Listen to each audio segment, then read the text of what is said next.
I'll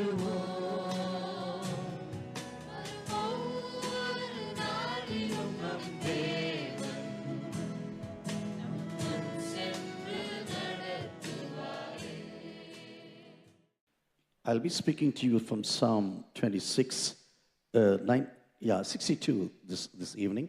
இந்த மாலை வேளையிலே சங்கீதம் 62 இலிருந்து உங்களோடு கூட நான் பேச விரும்புகிறேன். I think you know the promise verse for this month. இந்த மாதத்தினுடைய வாக்குத்தத்த வசனத்தை நீங்கள் அறிந்திருப்பீர்கள் என்று நான் நினைக்கிறேன். He only is my rock and my salvation, my fortress. அவரே என் கன்மலையும் என் ரட்சிப்பும் என் உயர்ந்த அடைக்கலமுமானவர். And I shall not be shaken. நான் அசைக்கப்படுவதில்லை. My dear brothers and sisters, when you read this psalm of King David, கர்மியான சகோதர சகோதரிகளே, தாவீது ராஜாவுடைய சங்கீதத்தை நம்ம வாசிக்கும்போது you will know he has been going through a lot of trials and tribulations in his own life. தன்னுடைய சொந்த வாழ்க்கையில அநேக போராட்டங்களின் மத்தியில் அநேக உபத்திரவங்கள் மத்தியிலே கடந்து சென்ற ஒரு மனிதன் இவர். Some of these problems were because of his own sins and failures in his life. இந்த பிரச்சனைகள் சிலவற்றை நாம் பார்க்கும் பொழுது தாவீதினுடைய சொந்த தவறுகளினாலும் பாவங்களினாலும் அவனுக்கு ஏற்பட்ட உபத்திரவங்கள். He had to wage many wars in his personal life. தன்னுடைய தனிப்பட்ட வாழ்க்கையில் அநேக யுத்தங்களை அவன் நடத்த வேண்டியதா இருந்தது. He had his own son as his own enemy. அதேபோல அவனுடைய சொந்த மகனை அவனுக்கு விரோதமாக எதிராளியாக எழும்பி வந்தான். Saul was persecuting him without any reason, just because of jealousy. பொறாமை நிமித்தமாக எந்த ஒரு காரணமும் இல்லாமல் சவுல் அவனுடைய வாழ்நாளில் அநேக நாள் துரத்தி கொண்டு வந்தான். Even after he was anointed king over Israel, முழு இஸ்ரவேலுக்கும் தாவீது ராஜாவாக அபிஷேகம் பண்ண பிற்பாடும் கூட many years he had to live in hiding. அநேக வருஷங்கள் அவன் ஒளிந்து கொண்டு வாழ வேண்டியதா இருந்தது. He did not say, I am anointed now, where is my throne? நான் இப்பொழுது அபிஷேகம் பண்ணப்பட்டு விட்டேன், என்னுடைய சிங்காசனம் எங்கே என்று சொல்லி அவன் கேட்கவில்லை. No, even after the anointing as the king of Israel, இஸ்ரவேலின் ராஜாவாக அவன் அபிஷேகம் பண்ணப்பட்ட பிற்பாடு கூட even after the time that this man had to go a long way until he could come to the throne of God of Israel. இந்த மனுஷன் இஸ்ரவேலுடைய அந்த ராஜாங்கத்திற்கு வருவதற்கு முன்பதாக ஒரு நீண்ட பாதை அவன் கடக்க வேண்டியதா இருந்தது. When you look into the history of Israel and also the history of David, for example, இஸ்ரவேல் தேசத்தினுடைய வரலாற்றையும் தாவீது ராஜாவுடைய வரலாற்றையும் நான் வாசித்து பார்க்கும்போது in one way he was a unique personality. ஒரு விதத்துல தாவீது ஒரு ஒப்பற்ற ஆழ்த்தத்துவம் உடையவன் என்று நாம் சொல்லலாம். He had an anointing to accomplish so many things for this nation. தாவீதுடைய வாழ்க்கையிலே அந்த தேசத்திலே அநேக காரியங்களை செய்வதற்கு ஒரு விசேஷித்த அபிஷேகத்தை பெற்றுக்கொண்ட மனிதன் அவர். He subdued the enemies of Israel. இஸ்ரவேல் தேசத்துடைய சத்துருக்களை எல்லாம் அவர் கீழ்ப்படுத்தினார். He captured the city of Jerusalem. அதேபோல எருசலேம் என்கிறதான பட்டணத்தை அவர் கைப்பிடித்தார். This city that was in the hands of the Jebusites for over 400 years. கிட்டத்தட்ட 400 வருடங்களாக எபூசியருக்கு கீழ் இருந்ததான அந்த எருசலேம் பட்டணத்தை அவர் பிடித்தார். He came and captured the city. அவர் வந்து அந்த பட்டணத்தை ஜெயித்து அதை பிடித்துக் கொண்டார். And he named it as a city of peace. இந்த இடத்தை தான் அவர் சமாதானத்தின் நகரம் என்று பெயரிட்டார். He was waging many wars during his own lifetime. தன்னுடைய வாழ்நாளிலே அநேக யுத்தங்களை அவர் மேற்கொண்டார். Because God had given him anointing to really subdue the enemies of Israel. ஏனென்றால் இஸ்ரவேல் தேசத்தினுடைய எல்லா சத்துருக்களையும் மேற்கொள்ள வேண்டும் என்று சொல்லி தேவன் அவருக்கு ஒரு அபிஷேகத்தை கொடுத்திருந்தார். The ark of the covenant, the presence of God, was in a small village called Shiloh. தேவனுடைய பிரசன்னமாய் இருந்ததான ஆசரிப்பு கூடாரமானது ஒரு தனிமையான இடத்திலே சீலோ என்கிற இடத்திலே அது கிராமத்திலே விடப்பட்டிருந்தது. But he said, no, I want to bring it to the center stage of the country. ஆனால் தாவீது சொன்னார், இந்த தேவனுடைய பிரசன்னத்தை நான் பட்டணத்தினுடைய மையத்திற்கு கொண்டு வருவேன். The presence of God should come to the center stage of this nation. தேவனுடைய பிரசன்னமானது இந்த தேசத்தினுடைய மையப்பகுதிக்கு வர வேண்டும் என்று அவர் சொன்னார். You know, when you see all the things that he accomplished during his own lifetime, தன்னுடைய வாழ்நாளில் எல்லாம் இந்த தாவீது செய்து முடித்த காரியங்களை நாம் பார்க்கும்போது, all these years that he spent in the wilderness, அவருடைய வாழ்நாளிலே அநேக நாட்கள் அவர் வனாந்தரத்தில் தான் செலவிட்டிருக்கிறார். writing so many psalms in his personal life, தன்னுடைய தனிப்பட்ட வாழ்க்கையிலே எத்தனையோ சங்கீதங்களை அவர் எழுதியிருக்கிறார். lifting up his heart to the presence of God. தம்முடைய இதயத்தை ஆண்டவருடைய பிரசன்னத்திலே உயர்த்தி, Do you know, in the wilderness he had no people to watch him play or to sing, for example. உங்களுக்கு தெரியுமா, வனாந்தரத்திலே தாவீது இருக்கும்போது தாவீது பாடுவதையோ அல்லது வாசிப்பதையோ பார்ப்பதற்கு அங்கே எவருமே இருக்கவில்லை. No CDs, no nothing, YouTubes, nothing in those days. அந்த நாட்களில் எந்த ஒரு யூடியூப்போ அல்லது இப்படிப்பட்ட பாடல்களை வெளியிடுவதற்கான ஒரு வாய்ப்புகளோ காணப்படவில்லை. The only one person who was enjoying his songs was God himself. அந்த நாளிலே தாவீதுடைய பாடல்களை ரசித்த ஒரே ஒரு நபர் இருப்பாரானால் அது தேவன் மாத்திரம்தான். Out in the wilderness in the sheep, for example, இந்த வனாந்தரத்திலே ஆடுகளோடு கூட அவர் திரிந்து கொண்டிருந்த அந்த நாளிலே he composed some of the best songs that we still remember. இன்றைக்கு வரைக்கும் நாம் நினைவில் வைத்திருக்கிறதான மிகச் சிறப்பான சங்கீதங்களை அவர் எழுதினார். You know, Psalm 23 is known all across the nations. சங்கீதம் 23 உலகமெங்கிலும் மிக பிரபலமான ஒரு சங்கீதம். And secondly, after Psalm 23, the best known psalm is 103, for example. சங்கீதம் 23க்கு பிற்பாடு மிக பிரபலமான அருமையான ஒரு சங்கீதம் சங்கீதம் 103. For hundreds of years still we remember those songs and we still sing them. இன்றைக்கு கூட நூற்றுக்கணக்கான வருடங்களுக்கு பின்பதாக இன்னும் அந்த சங்கீதத்தை நினைவில் வைத்து அதை நாம் பாடிக்கொண்டிருக்கிறோம். You know, he was a man who of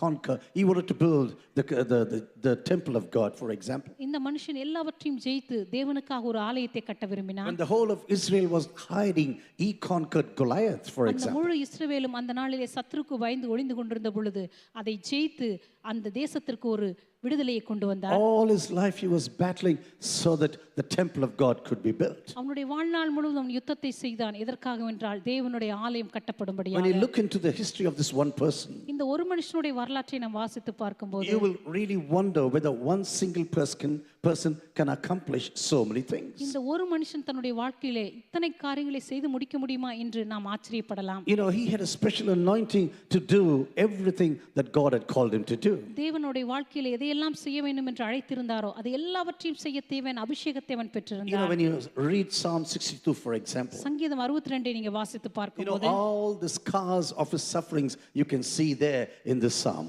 அவருடைய வாழ்க்கையில் அவன் பட்ட உபத்திரவங்களுடைய தழும்புகளே அந்த சங்கீதத்திலே உங்களால் பார்க்க And முடியும். through all the battles that he had to go through in life, அதே போல அவருடைய வாழ்க்கையில் அவன் சந்தித்ததான எல்லா யுத்தங்களையும் he knew that God alone is the rock that cannot be moved in his personal life. தேவன் மாத்திரமே அவனுடைய கண்மலையாக அசைக்கப்பட முடியாத ஒரு அடைக்கலமாய் இருக்கிறார் என்பதை தாவீது அறிந்திருந்தார். He knew that God alone is a salvation and redemption in every situation of his life. தேவன் மாத்திரமே அவருடைய வாழ்க்கையினுடைய ரட்சிப்பும் அவருடைய உயர்ந்த அடைக்கலமுமானவர் என்று சொல்லி தாவீது He அறிந்திருந்தார். came to the conclusion that God alone is a fortress that can never be moved. அவனுடைய வாழ்க்கையில் அசைக்கப்பட முடியாத ஒரு கோட்டையாய் தேவன் மாத்திரமே இருக்கிறார் என்பதை தாவீது அறிந்து கொண்டார். However great and numerous the enemies could be, ஒருவேளை எத்தனை விதமான எண்ணிக்கை கடங்காத சத்துருக்கள் அவனுக்கு விரோதமாக எழும்பி வந்தாலும் this சரி, was a sure fortress that could protect him in all of his battles. அவனுடைய வாழ்க்கையினுடைய எல்லா யுத்தங்களுக்கு மத்தியிலே அவனை பாதுகாக்கிற நிச்சயமான கோட்டை தேவன் மாத்திரமே என்று அறிந்திருந்தார். Yes, he had great situations of great exuberance and joy and light in his life. நிச்சயமா அவருடைய வாழ்க்கையில மிகப்பெரிய சந்தோஷங்கள் இருந்தது, கலிகூறுதல்கள் இருந்தது. But in this person's life where there was so much of light in his life, அவனுடைய வாழ்க்கையில எத்தனையோ விதமான வெளிச்சத்தை அவன் கண்டிருந்தாலும் கூட there was also a lot of shadows in his personal அந்த life. வெளிச்சத்திற்கு அருகாமையில் அநேக நிழல்களையும் அவன் பார்க்க வேண்டியதா இருந்தது. You know, when I was much younger, I used to battle with two verses in the Word of God. நான் சிறுவயதாக இருந்த பொழுது தேவனுடைய வார்த்தையில் இருக்கிற 2 வசனங்களோடு கூட எனக்கு எப்பொழுதுமே ஒரு போராட்டம் இருந்து வந்தது. He was a man after God's own heart. இந்த மனுஷன் தேவனுடைய இருதயத்திற்கு ஏற்றவன். He did the purposes of God in his own generation. தன்னுடைய சொந்த தலைமுறையிலே தேவனுடைய நோக்கங்களை நிறைவேற்றி முடித்தவர். When I read these verses, I was really disturbed. இந்த வசனங்களை நான் வாசித்த பொழுது உண்மையாகவே நான் தொந்தரவு செய்யப்பட்டேன். Lord, you say he is a man after my own heart. ஆண்டவரே, நீர் சொல்லுகிறீர் இந்த மனிதன் என் இருதயத்துக்கு ஏற்றவன் என்று. And do you think everything what he did was according to your own heart, for ஆனால் example? அவன் செய்த எல்லாமே உம்முடைய இருதயத்துக்கு ஏற்றதாக இருந்ததா ஆண்டவரே என்று You know, நான் when கேட்டேன். you look into the Word of God, for example, கர்த்தருடைய வார்த்தையை நீங்கள் உற்று நோக்கும்போது to Peter, God said, "You are the rock." பேதுருவை பார்த்து கர்த்தர் சொன்னார், நீ ஒரு பாறையாயிருப்பாய். At that time, he was not the rock, அந்த நேரத்திலே பேதுரு ஒரு பாறையா இருக்கவில்லை. but through his life and all the testings and the guidance of God in his personal life, ஆனால் அவருடைய தனிப்பட்ட வாழ்க்கையிலே தேவனுடைய வெளிப்பாடுகளும் தேவனுடைய வழிநடத்துதல்களையும் கொண்டு and through these experiences, he became the rock that God wanted him to be. தேவனோடு கூட இருந்த அந்த அனுபவத்தினாலே ஒரு நாள் தேவன் விரும்பின ஒரு கற்பாறையாக அவன் மாறினான். Gideon was called the valiant warrior. அந்த நாளிலே கிதியோனை பார்த்து கர்த்தர் சொன்னார், நீ பராக்கிரமசாலி என்று சொல்லி. But when you look at his life, he was not a very fearless person. ஆனால் இந்த மனுஷனை பார்க்கும் பொழுது அப்படி ஒன்றும் பயமில்லாத ஒரு மனுஷனாக அவர் இருக்கவில்லை. Even the harvest, he was hiding in the wine press. அந்த நாளிலே அறுவடையின் போது கூட அவன் ஆலை பக்கத்தில் இருந்து அதை அறுவடை செய்கிறதை அடித்துக் கொண்டிருக்கிறதை நாம் பார்க்க முடியும். Normally they did it on a hilltop in those days. சாதாரணமாக அறுவடையினுடைய தானியங்களை மலையுச்சியில் கொண்டு சென்றுதான் அவர்கள் அடிப்பார்கள். But now he's there because of fear in the wine press. ஆனால் இப்பொழுது அவன் பயந்து கொண்டு திராட்சரச ஆலைக்கு பக்கத்திலே அதை அடித்துக் So கொண்டிருக்கிறான். that no one could ever watch him do these things. things. எனவே இந்த தானியத்தை அவன் அடித்து சேர்க்கிறதை ஒருவரும் பார்க்க கூடாது I என்பதற்காக personally believe this man became the man whom God wanted him to be. நான் தனிப்பட்ட விதத்தில் விசுவாசிக்கிற காரியம் என்னவென்றால் கர்த்தர் இந்த தாவீதை யாராக இருக்க விரும்பினாரோ Yes, he was a man after the heart of God. நிச்சயமாகவே இந்த மனுஷன் தேவனுக்கு இருதயத்திற்கு ஏற்றவன்தான். He did the purposes of God in his personal life. நிச்சயமாகவே தன்னுடைய தனிப்பட்ட வாழ்க்கையில தேவனுடைய நோக்கங்களை அவர் நிறைவேற்றினார். But at the same time, sometimes when you go and watch through and read through the books and read through such stories in the Bible, ஆனா அதே நேரத்துல இப்படிப்பட்ட கதைகளையும் சம்பவங்களையும் நம்ம வேதத்துல வாசிக்கும்போது when you read the stories of many saints in the Old Testament, பழைய ஏற்பாட்டில் அநேக பரிசுத்தவான்களுடைய கதைகளை நம்ம வாசிக்கும்போது it's a sign of how broken lives were rebuilt according to the plans and purposes of God. தேவனுடைய திட்டங்களின்படியும் தேவனுடைய நோக்கங்களின்படியும் உடைந்து போன வாழ்க்கைகள் எப்படி தேவனால் திரும்பி எடுத்து கட்டப்பட்டது என்பதை நாம் வாசிக்க முடியும். That's the reason why when you go through the book of Hebrews in chapter 11, இந்த காரணத்தினால் தான் எபிரேயருக்கு எழுதின நிருபம் 11ஆம் அதிகாரத்தை நாம் வாசித்து when you see பார்க்கும்போது all this whole gallery of saints of the Old Testament, நம்முடைய விசுவாச வீரர்களுடைய பட்டியலை நாம் பார்க்க where முடிகிறது. all these saints are waiting and come on and say, come on, run, where they are encouraging us right now. அங்க இருக்கிறதான எல்லா விசுவாச வீரர்களுமே நம்மை நோக்கி சொல்லுகிறார்கள், வா தேவனுக்காக நீ ஓடு என்று சொல்லி Whether it உற்சாகப்படுத்துகிறார்கள். is Abraham or Jacob or David, whoever it may be. அது ஆபிரகாமோ யாக்கோபோ தாவீதோ யாராக இருந்தாலும் சரி. But the Bible says like this in chapter 12, ஆனால் 12ஆம் அதிகாரத்தில் இப்படியாக நாம் வாசிக்கிறோம், looking unto Jesus, who is a finisher and beginner of our faith. நம்முடைய விசுவாசத்தை துவக்கிறவரும் முடிக்கிறவருமாகிய இயேசுவை நோக்கி பார்க்க கடவோம் என்று You சொல்லப்பட்டிருக்கிறது. can learn a lot of good things from these saints of the Old Testament. பழைய ஏற்பாட்டுடைய பரிசுத்தவான்களுடைய வாழ்க்கையிலிருந்து அநேக நற்காரியங்களை நாம் கற்றுக்கொள்ளலாம். But in your spiritual life, ஆனா அவங்களுடைய ஆவிக்குரிய வாழ்க்கையில in this race what you are in at present for God, இப்பொழுது தேவனுக்காக நீங்க ஓடிக்கொண்டிருக்கிறதான இந்த விசுவாச ஓட்டத்தின் பாதையில in this battle where you are fighting and going through in this personally in this life, தனிப்பட்ட வாழ்க்கையில் இப்பொழுது தேவனுக்காக நீங்க ஓடிக்கொண்டிருக்கிறதான அந்த யுத்தத்தின் பாதையில looking unto Jesus, who is the beginner and finisher of our faith. உங்களுடைய விசுவாசத்தை துவக்கிறவரும் முடிக்கிறவருமாகிய இயேசுவை நோக்கி நாம் பார்க்க கடவோம். Dear brothers and sisters, when you look into the life of David, கருமையான சகோதர சகோதரிகளே, தாவீதுடைய வாழ்க்கையை நாம் பார்க்கும்போது yes, he had a lot of hardships that he had to go through. நிச்சயமாகவே தாவீது தன்னுடைய வாழ்க்கையில அநேக கடினமான பாதைகளை அவன் கடந்து செல்ல But வேண்டியதா as I இருந்தது. told you, some of these things where he did it himself. ஆனா சில சூழ்நிலைகள் நான் ஏற்கனவே சொன்னது போல சில உபத்திரவங்களை அவனாகவே சம்பாதித்து கொண்டான். Normally, the king of Israel used to go to battle up front before his army. சாதாரணமாக இஸ்ரவேலின் ராஜா அந்த இஸ்ரவேலுடைய படைகள் யுத்தத்துக்கு போகும்போது அவன் தான் முன்னாக சென்று படையை நடத்த You வேண்டும். know, it is not like the other armies of this world. இது உலகத்தினுடைய மற்ற படைகளை போலல்ல.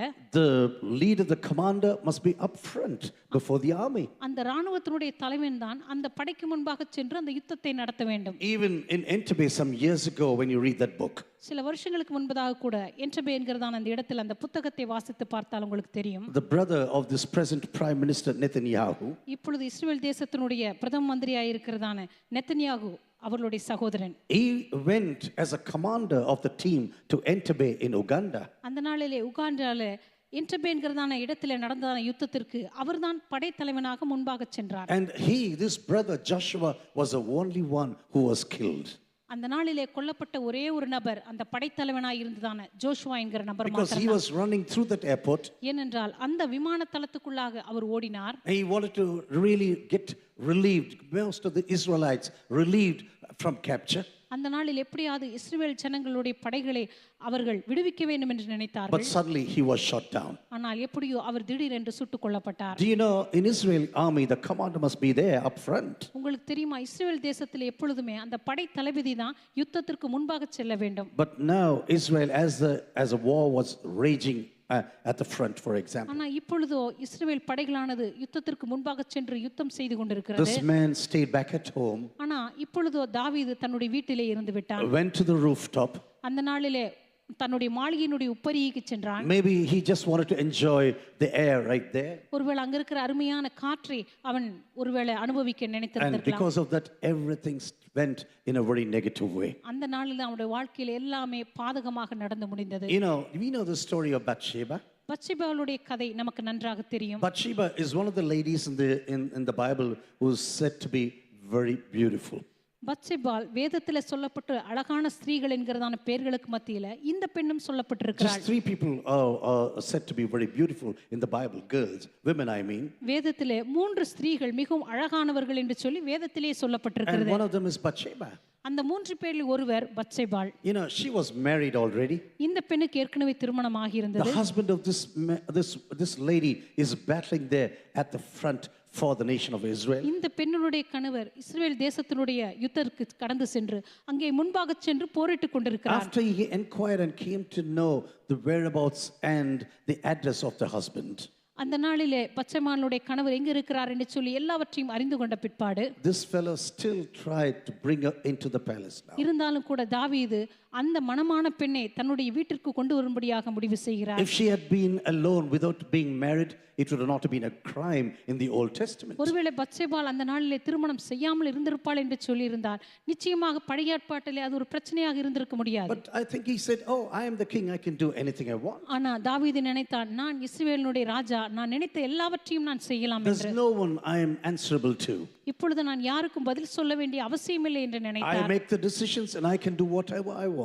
நான் முடிவு செய்தேன், நான் விரும்பின காரியத்தை செய்வேன் என்று சொன்னார். And out of this relationship came a little boy. இந்த உறவிலிருந்து தான் அவர்களுக்கு ஒரு குழந்தை பிறந்தது. You know, then Nathan came. I think you know this story. அதற்கு பிற்பாடு நாத்தான் தீர்க்கதரிசி வந்தார். This prophet was very straight to David. அந்த நாத்தான் மிக நேரடியாக தாவீதினிடத்திற்கு But வந்து he சொன்னார், said, God is going to forgive you, தேவன் உன்னை மன்னிப்பார், but the child is going to die. ஆனால் உனக்கு பிறந்த பிள்ளை நிச்சயமாகவே சாகும் என்று This சொன்னார். was a sad news for David. இது தாவீதுக்கு மிக வேதனையான ஒரு செய்தியா This இருந்தது. man began to pray and ask for repentance. இந்த மனுஷன் ஜெபித்து மனம் திரும்புதலுக்காக தேவ சமூகத்திலே The காத்திருந்தான். Bible says he was weeping and he was weeping all the night. கர்த்தருடைய வார்த்தை சொல்லுகிறது, அவன் இரவு முழுவதும் அழுது கொண்டிருந்தான் He என்று. was fasting and praying, அவன் உபவாசம் இருந்து ஜெபித்துக் கொண்டிருந்தான் but என்று. still the child died. இருந்தாலும் கூட அவனுக்கு பிறந்த பிள்ளை மரித்து போனது. Dear brothers and sisters, sometimes you never know how God thinks about situations in our personal life. என கருமையான சகோதர சகோதரிகளே, சில வேளையிலே கர்த்தர் நம்முடைய வாழ்க்கையின் சூழ்நிலைகளிலே அவர் எப்படி முடிவு செய்கிறார் என்று நமக்கு தெரியாது. You know, he knew this is a hard crime what he has committed now.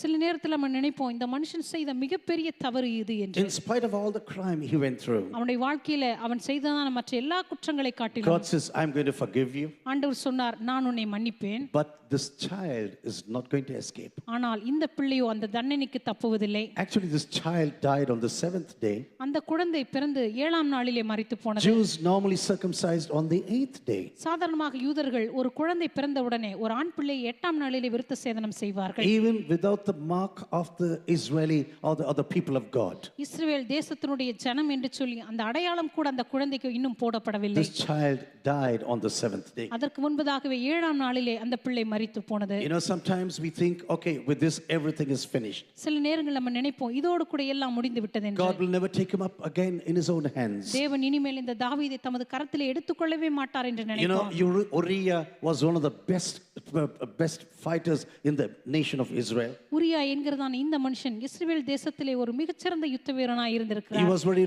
loyal to the king and loyal to the nation. அதே போல அந்த தேசத்துக்கும் அந்த ராஜாவுக்கும் மிகவும் உண்மை உள்ளவனாய் இருந்திருக்கிறார். Dear brothers and sisters, sometimes even though this husband was such a loyal person, கருமையான சகோதர சகோதரிகள், அந்த பத்சேபாளுடைய புருஷன் அவ்வளவு உண்மையுள்ளவனாய் இருந்த பொழுதிலும் கூட when you read the story of David and how he handled the entire situation, இந்த தாவீதினுடைய கதையை நம்ம வாசிக்கும் பொழுது அவன் பாவம் செய்த விற்பான அந்த சூழ்நிலையை அவன் எப்படி சமாளிக்கிறான் என்று நாம் it பார்க்கும்போது is really heartbreaking how he had Uriah killed at the front of this war.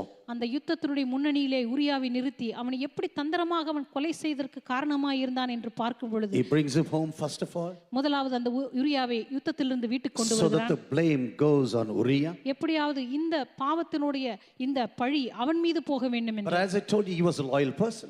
ஏற்கனவே சொன்னது போல இந்த உரியா மிகவும் ஒரு உத்தமமான He மனிதன். said, oh, when my people are fighting there at the front, இந்த உரியா சொல்கிறான், என் ஜனங்கள் யுத்தத்திற்கு முன்பாக நின்று யுத்தம் பண்ணி கொண்டிருக்கும் how போது can I go home and enjoy myself? நான் எப்படி வீட்டுக்கு போய் சந்தோஷமா இருப்பேன் என்று King, சொல்கிறான். I am not going home right now. உரியா சொல்கிறான், ராஜாவே நான் வீட்டுக்கு போவதில்லை. But still, David had something treacherous in his heart. இருந்தாலும் தாவீது தன் மனதிலே ஒரு சதி ஆலோசனை He செய்கிறான். said, come on now, have these wine and liquor right now. அவனுக்கு நிறைய மதுபானத்தையும் நல்ல உணவுகளையும் அவன் Oh, கொடுக்கிறான். come on, drink now, so that he thought Uriah will go home now. அவன் இப்பொழுது நன்றாக புசித்து மதுபானத்தை குடித்தால் அவன் வீட்டுக்கு போவான் என்று நினைக்கிறான். Even this test failed. இருந்தாலும் அந்த சோதனையிலும் அவன் தோல்வி அடைந்தான். But at the last end, in order to get out of the situation, கடைசியில் இந்த சூழ்நிலையிலிருந்து தன்னை காப்பாற்றிக் கொள்ளும்படியாக he writes a letter writing to Joab at the front.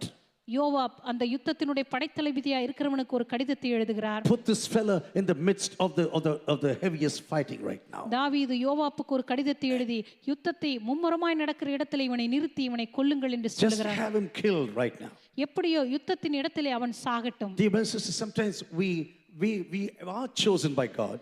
கர்மியான சகோதர சகோதரிகளே, நாம் தேவனால் தேர்ந்தெடுக்கப்பட்டவர்கள் தான். But under certain situations, ஆனா சில குறிப்பிட்ட சூழ்நிலைகளிலே we can come to such real evil designs in our heart. மிக மிக மோசமான சதி ஆலோசனைகளை திட்டமிடுவதற்கு கூட நாம் முன் வருவோம். This man who wrote so many beautiful psalms in his life, இந்த மனுஷன் தன்னுடைய வாழ்க்கையில் எத்தனையோ அழகான பாடல்களையும் சங்கீதங்களை எழுதினவன் he தான். is the sweet singer of Israel. இஸ்ரவேல் தேசத்தினுடைய இனிய பாடகன் தான். This man who spent so many years in the wilderness, இந்த மனுஷன் வனாந்தரத்தில் அநேக வருஷங்களை அவன் செலவழித்தான். who was lifting up his heart and he was inquiring of the Lord every time he did something. தன்னுடைய இருதயத்தை தேவ சமூகத்தில் உயர்த்தி ஒவ்வொரு முறையும் தேவனிடத்திலே தான் என்ன செய்ய வேண்டும் என்று விசாரித்துக் கொண்டிருந்தவன் How தான். many times did he inquire to God about things what he was about to do? எத்தனை முறை தான் செய்ய வேண்டிய காரியங்களை குறித்து தேவனிடத்தில் அவன் விசாரித்து அறிந்திருக்கிறான் உங்களுக்கு தெரியுமா? You know, but suddenly this man is planning to have Uriah killed right now. இருந்தாலும் கூட இந்த உரியாவை கொல்லும்படியாக அவன் ஒரு தந்திரமான ஆலோசனை பண்ணுகிறான். Dear brothers and sisters,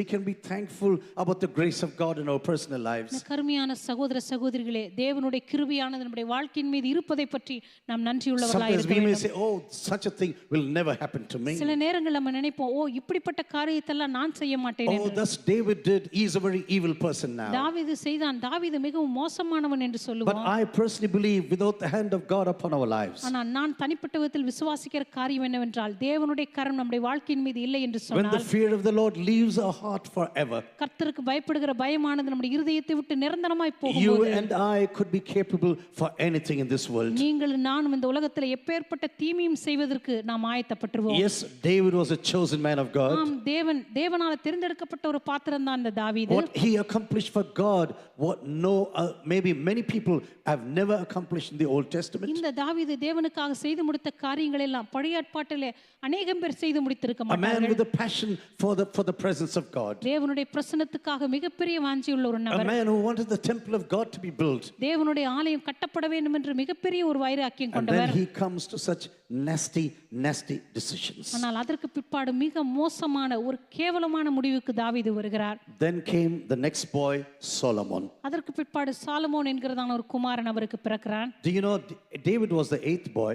தாவீது அவருடைய குடும்பத்திலே 8வது பிள்ளையாக பிறந்தார். And also Solomon was the 8th boy of David. அதே போல தாவீதுக்கு 8வது பிள்ளையாக சாலமோன் பிறந்தார். In all the countries I've gone to, நான் கடந்து சென்ற எல்லா தேசங்களிலுமே till now I've never met the name Edithia. இன்றைக்கு வரைக்கும் எதிதியா என்கிற பெயரை நான் கேட்டதே இல்லை. Have you encouraged anywhere? Have you heard about this anywhere? இந்த எதிதியா அப்படிங்கிற பேர் யாருக்காவது வச்சிருக்கிறத நீங்க பார்த்திருக்கீங்களா? This is the name that God gave to Solomon. இந்த பேரை தான் கர்த்தர் சாலமோனுக்கு கொடுத்தார். This is the person who is beloved of Yahweh, the God of Israel. இஸ்ரவேலின் தேவனாகிய யெகோவாவுக்கு மிகவும் அன்பு கூறுகிறவன் என்று சொல்லப்பட்டது. He is the beloved of Jehovah. Jehovah தேவனுக்கு பிரியமானவன் என்ற அர்த்தம். Because God says, now I know where you come from. ஏனென்றால் கர்த்தர் சொன்னார், நீ எங்கிருந்து வந்திருக்கிறாய் என்று எனக்கு தெரியும். Solomon, I know you may not be respected in this world. சாலமோனே, ஒருவேளை இந்த உலகத்திலே நீ மதிக்கப்படாமல் இருக்கலாம். Normally no one is going to choose you to build the temple of God. சாதாரணமாக தேவனுடைய ஆலயத்தை கட்டுவதற்கு இந்த உலகத்திலே ஒருவரும் உன்னை தெரிந்து கொள்ள But மாட்டார். I am the one who has put my hand upon you. ஆனால் நான் என்னுடைய கரத்தை உன் மீது I வைத்திருக்கிறேன். have a special occasion for you and a special ministry for you. உன்னுடைய வாழ்க்கைக்காக ஒரு விசேஷித்த ஒரு சம்பவத்தையும் ஒரு விசேஷித்த ஒரு அழைப்பையும் நான் The வைத்திருக்கிறேன். calling that is upon your life is going to be very special. உன்னுடைய வாழ்க்கையின் மீது இருக்கிற அழைப்பானது ஒரு விசேஷித்த அழைப்பாய் இருக்க You know, போகிறது. sometimes we think about our background. சில நேரங்களில் நம்முடைய பின்னணியத்தை பற்றி நாம் சிந்தித்து Oh, பார்ப்போம். can we ever reveal this to anyone in this world? நம்முடைய குடும்ப ரகசியத்தை பற்றி யாரிடமாவது நான் பேச முடியுமா என்று யோசிப்போம். You know, when you read the book of Matthew, the first chapter, மத்தேயு எழுதின சுவிசேஷத்தினுடைய முதல் அதிகாரத்தை நீங்க வாசித்து பார்த்தா Bathsheba has been mentioned there as the wife of Uriah. பத்சிபாளும் கூட அந்த இடத்திலே உரியாவினுடைய மனைவி என்று எழுதப்பட்டிருக்கிறார். And in Psalm 51, her name is there. Bathsheba is there. அதே போல சங்கீதம் 51 பத்சிபாளுடைய பெயர் Would சொல்லப்பட்டிருக்கிறது. you like to have someone in your family tree? in your family உங்களுடைய tree? குடும்ப வரலாற்றிலே இப்படிப்பட்ட ஏதாவது ஒருவருடைய பெயர் வருவதற்கு நீங்க விரும்புவீர்களா? We will say, no, we will just throw out this person. நம்ம சொல்லுவோம் அப்படிப்பட்ட நபர்களை நம்ம குடும்பத்திலேயே சேர்க்க மாட்டோம். We will just disown such a person. அப்படிப்பட்ட நபர்களை நமக்கு சொந்தமே இல்லை என்று சொல்லி விடுவோம். Why should I have this person here in my family tree? எதற்காக என்னுடைய குடும்ப வரலாற்றில இந்த பெண்ணுடைய பெயரை நான் சேர்க்க But வேண்டும்? you know, Jesus was never ashamed to call us his brothers. ஆனால் இயேசு கிறிஸ்து நம்மை சகோதரன் என்று அழைக்க அவர் வெட்கப்படவே இல்லை. He said, I am the only begotten son of God. அவர் சொன்னார், நான் தேவனுடைய ஒரே பேரான My Kumaran. desire is to have sons and daughters all across the nations. என்னுடைய விருப்பமானது உலகத்தில் இருக்கிற எல்லா தேசங்களுக்குள்ளாக ஆவிக்குரிய பிள்ளைகளை நான் பெற்றெடுக்க வேண்டும். And he said, I am not ashamed to call you my brother. அவர் சொன்னார், உங்களை சகோதரன் என்று அழைக்க நான் வெட்கப்படவில்லை. And this is the reason why he went through the cross and suffered everything for you and for me. இந்த காரணத்துக்காக தான் கல்வாரி சிலுவைக்கு சென்று உங்களுக்காக எனக்காக அவர் பாடுகளை Brothers and பட்டார். sisters, I read a story some time ago. கருமையான சகோதர சகோதரிகளே, சில வருஷங்களுக்கு முன்பதாக ஒரு கதையை நான் வாசித்தேன். It was about a man who went to the United States from Germany. ஒரு மனிதன் அமெரிக்கா தேசத்திலிருந்து ஜெர்மனிக்கு சென்றார். He was a pastor in the United States. இந்த மனிதன் அமெரிக்கா தேசத்தில் ஒரு போதகராக இருந்தார். And whenever he saw his passport, எப்பொழுதெல்லாம் தன்னுடைய பாஸ்போர்ட் அவர் பார்த்தாரோ, the name of a small village was mentioned therein from Germany. அந்த இடத்துல ஜெர்மனி தேசத்திலிருந்து ஒரு சிறிய கிராமத்தினுடைய பெயர் அவருடைய விலாசமாக அங்கே குறிக்கப்பட்டிருந்தது. And he was very inquisitive. அவருக்கு எப்பொழுதுமே அது என்னவென்று அறிந்து கொள்ள வேண்டும் என்று He said, ஆர்வம் I want இருந்தது. to go to I want to go to Germany. அவர் சொன்னார், நான் ஜெர்மனிக்கு போக I விரும்புகிறேன். want to know where this village is. இந்த கிராமம் எங்க இருக்கிறது என்று நான் பார்க்க வேண்டும் என்று சொன்னார். I want to know the background of my family. என்னுடைய குடும்பத்தினுடைய பின்னணியத்தை நான் தெரிந்து கொள்ள வேண்டும் என்று சொன்னார். And so he traveled to Germany. எனவே அவர் ஜெர்மனி தேசத்துக்கு பிரயாணப்பட்டார். And after he was searching for the address, அந்த விலாசத்தை அவர் தேடும்போது he was standing in front of a jail. அவர் ஒரு சிறைச்சாலைக்கு முன்பாக போய் நின்றார். And he was wondering about this address. அந்த விலாசத்தை பற்றி அவருக்கு ரொம்ப ஆச்சரியமா இருந்தது. Then he went to the leader of the jail. அதற்கு பிற்பாடு அந்த சிறைச்சாலை தலைவனிடத்திற்கு He சென்றார். said, Sir, could you please explain this address and my name? அப்பொழுது சொன்னார், என்னுடைய பெயருக்கு முன்பாக போடப்பட்டிருக்கிற இந்த விலாசத்தை எனக்கு விளக்கி சொல்லுகிறீர்களா என்று கேட்டார். This man went into the register's office and he was searching all over. அந்த சிறைச்சாலை தலைவன் அங்க இருக்கிறதான அந்த பதிவுகள் எல்லாம் பார்த்து அதை தேடி பார்த்து சொன்னார். And then he said to him like this, அந்த நேரத்தில் சிறைச்சாலை தலைவன் இப்படி சொன்னார், I have very sad news for you. உங்களுக்கு ஒரு மிகவும் துக்கமான செய்தியை வைத்திருக்கிறேன். Your mother was a prostitute உங்களுடைய தாயார் ஒரு வேசியா இருந்தார்கள். and we locked her up here in this jail. இந்த சிறைச்சாலை ஒரு இடத்துல தான் உன்னுடைய தாயாரை நாங்க பூட்டி And வைத்திருந்தோம். during this time you were born in that room. இந்த சிறைச்சாலையில் அவங்க இருந்த பொழுது அந்த சிறைச்சாலையினுடைய ஒரு அறையில தான் நீங்க பிறந்தீர்கள். And this man told this person who was in charge of the jail. அப்பொழுது அந்த போதகர் அந்த சிறைச்சாலைக்கு பொறுப்பாக இருந்த மனிதனிடத்துல சொன்னார், He said, please allow me to go and pray for a few minutes in that jail, தயவு செய்து in this room.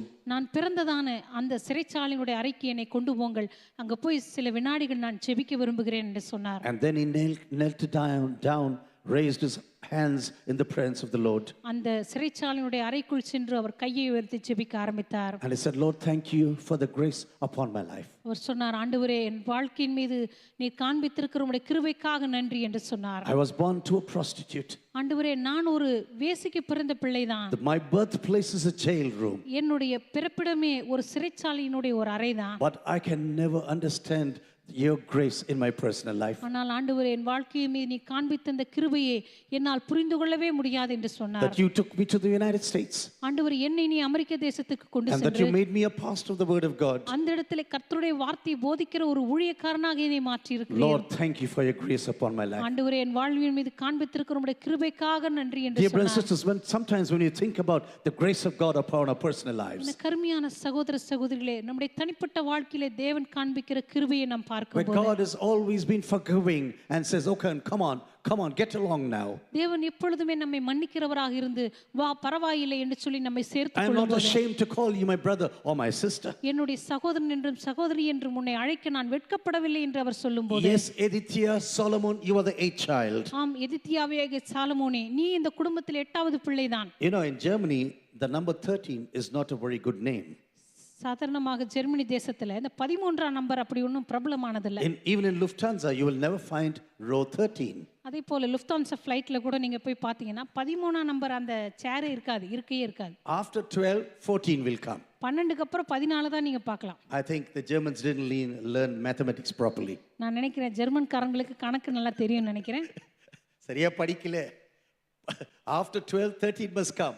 12ஆம் நம்பருக்கு அப்புறம் 13 தானே வரணும். But it says 12 and 14. ஆனா 12ஆம் நம்பருக்கு அப்புறம் 14ன்னு போட்டு வச்சிருக்காங்க. And Friday 13 is very bad. அதே போல வெள்ளிக்கிழமை அன்னைக்கு 13ஆம் நம்பர் வந்துருச்சுன்னா அது ரொம்ப மோசம். Because Jesus was crucified on Friday. ஏன்னா இயேசு கிறிஸ்து வெள்ளிக்கிழமை என்று அவர் சிலுவையில் அறையப்பட்டார். Jesus and his 12 disciples made 13. அதே போல இயேசு கிறிஸ்துவோடு கூட 12 சீஷர்களும் சேர்த்தா 13 பேர். And this is the reason why Friday the 13th is not a very auspicious day in Europe. அதனால வெள்ளிக்கிழமை அன்னைக்கு 13ஆம் தேதி அது ரொம்ப வரவேற்கப்படுகிற ஒரு நாள் கிடையாது. Once I booked my ticket from London to Bombay. ஒரு முறை லண்டன்ல இருந்து பாம்பேக்கு நான் டிக்கெட் புக் It was பண்ணியிருந்தேன். a big jumbo with Singapore Airlines. அது வந்து சிங்கப்பூர் ஏர்லைன்ஸ், அது வந்து ஒரு பெரிய விமானம். And I think about 460 people can travel. அங்க கிட்டத்தட்ட ஒரு 460 பேர் பிரயாணம் பண்ணலாம். And this lady at the counter said, "You really want to travel?"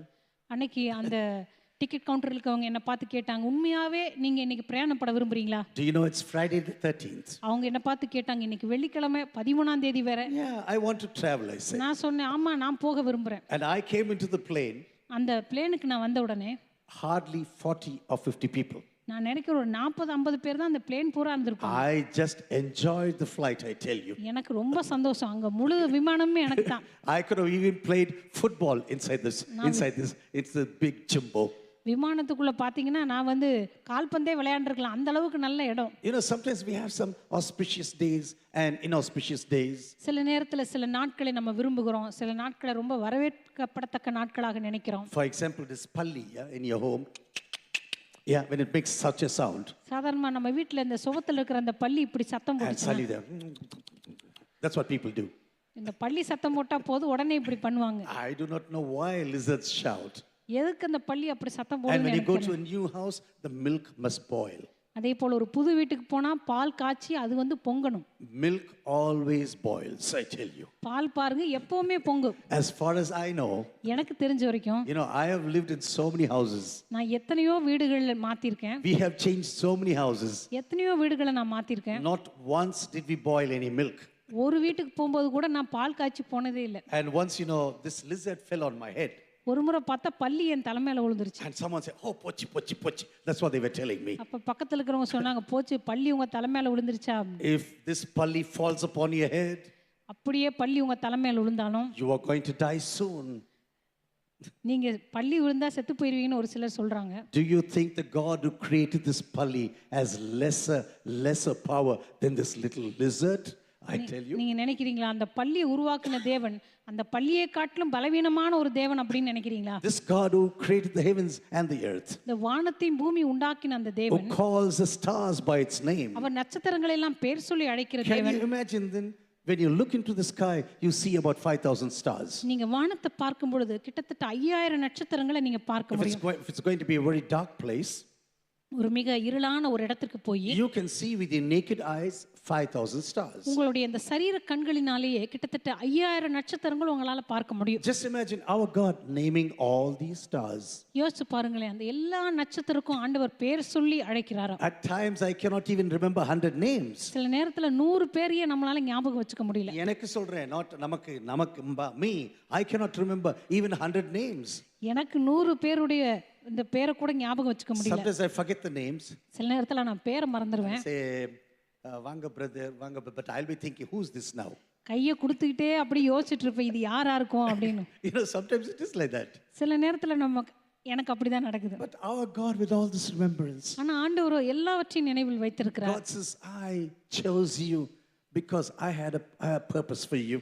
ஆண்டவர் சொல்லுகிறார், நான் உன்னை தெரிந்து கொண்டிருக்கிறேன், ஏனென்றால் உனக்காக ஒரு நோக்கத்தை வைத்திருக்கிறேன். Maybe this world rejects you. ஒருவேளை இந்த உலகம் உன்னை தள்ளிவிடலாம். Aditya, maybe you may not be respected in this world. எதிதியா, ஒருவேளை இந்த உலகத்தாரால நீ மதிக்கப்படாமல் போகலாம். The people may call you the son of Bathsheba. ஒருவேளை இந்த உலகத்தின் ஜனங்கள் உன்னை பார்த்து நீ ஒரு பத்சேபாளின் மகன் என்று சொல்லலாம். But I want you to know you have been chosen by me to build my holy temple. ஆனால் என்னுடைய பரிசுத்த ஆலயத்தை கட்டும்படியாக நீ தெரிந்து கொள்ளப்பட்ட ஒரு மனுஷன். I have a plan and a purpose for your life. உன்னுடைய வாழ்க்கைக்காக ஒரு விசேஷித்த திட்டத்தையும் Dear brothers நோக்கத்தையும் and நான் sisters who are வைத்திருக்கிறேன். listening to me this evening, கருமையான சகோதர சகோதரிகளே, இந்த மாலை வேளையினை கேட்டுக்கொண்டிருக்கிறீர்களே, has called us to walk in ways that He has foreordained for you and for me. தேவன் உங்களுக்காக எனக்காக முன்குறித்த பூர்வ பாதைகளை நடக்கும்படியாக தேவன் நம்மை God அழைத்திருக்கிறார். says, I have a plan and a destiny. ஆண்டவர் சொல்லுகிறார், உனக்காக ஒரு திட்டத்தையும் ஒரு நோக்கத்தையும் நான் Even வைத்திருக்கிறேன். before the foundation of this world, இந்த உலக தோற்றத்திற்கு முன்பதாகவே I set my eyes upon you. என்னுடைய கண்களை உன் மீது நான் I பதித்தேன். called you by your name.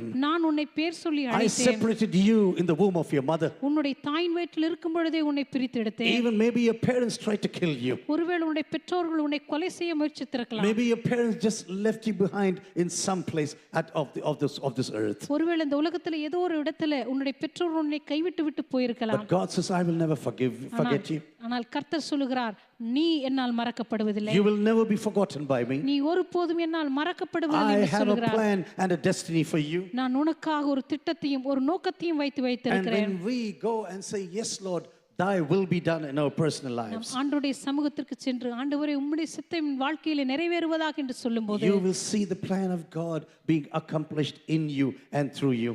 தேவனுடைய திட்டமானது உங்களுடைய வாழ்க்கையிலும் உங்களுடைய வாழ்க்கையின் மூலமாகவும் நிறைவேற்றப்படுவதை நீங்கள் When you பார்ப்பீர்கள். read Psalm 103, நீங்க சங்கீதம் 103 வாசிக்கும் you போது will see this is the life story of David there. இது தாவீதுனுடைய சொந்த வாழ்க்கையின் கதை என்பதை உங்களால் புரிந்து கொள்ள How முடியும். God was forgiving to this person. எப்படி கர்த்தர் இந்த மனுஷனுக்கு ஒரு மன்னிக்கிற தேவனாக இருந்தார் என்பதை God அறிந்து not கொள்ள only முடியும். forgives, but He also forgets. தேவன் உங்களை மன்னிக்கிறது மாத்திரமல்ல, அவர் மறக்கிற தேவனாகவும் இருக்கிறார். This is what Psalm 43:25 says. இதுதான் சங்கீதம் 43 சொல்லுகிறது. When God has forgiven you, தேவன் உங்களை மன்னிக்கும் போது every time you come again and say, Lord, do you remember what I did now? ஆண்டவரே, நான் உமக்கு விரோதமாக செய்த பாவம் உனக்கு ஞாபகம் இருக்கிறதா?